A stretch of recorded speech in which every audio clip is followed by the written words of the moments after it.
বকো জেন কলেজত 48 Assam Neville unit এনচিচিৰ আদৰণি সভা অতিথি ব্ৰিগেডিয়াৰ অচিত কুমাৰ বৰা অত্যাধুনিক কাৰিকৰী কৌশলেৰে গঠিত 48 আছাম নেভিল ইউনিট এনচিচিৰ প্ৰশিক্ষণ কেন্দ্ৰ কামৰূপ জিলা বকোস্থিত জৱাহৰলাল নেহৰু মহাবিদ্যালয়তো চলি আছে। এই এনচিচি বাৰ্ষিক নৱাগত আদৰণি সভাখন আজি বৰ্ণাঢ্য কাৰ্যসূচীৰে আয়োজন কৰা হয়। বকো জৱাহৰলাল নেহৰু মহাবিদ্যালয় প্ৰেক্ষাগৃহত এক মনোজ্ঞ পৰিৱেশত আয়োজন কৰা হয় নৱাগত আদৰণি সভাৰ বিশেষ কাৰ্যক্ৰমণিকা।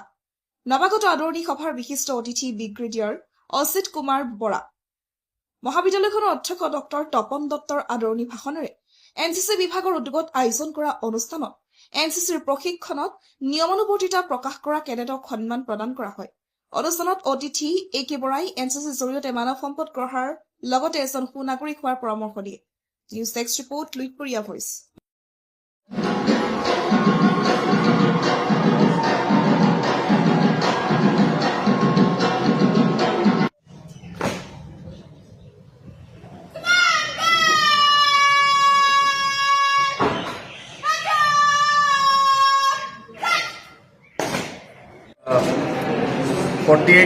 নেভেল ইউনিটৰ এটা সাব ইউনিট ৰেজ কৰিলোঁ। ইয়াৰ মেইন উদ্দেশ্য ইয়াৰ ষ্টুডেণ্টখিনিয়ে যাতে নেভেল উইঙত জইন কৰাৰ সুবিধা পায়, তাৰ সেই উদ্দেশ্যে আমি ইয়াত নেভেল উইংটো আমি আজি ৰেজ কৰিলোঁ।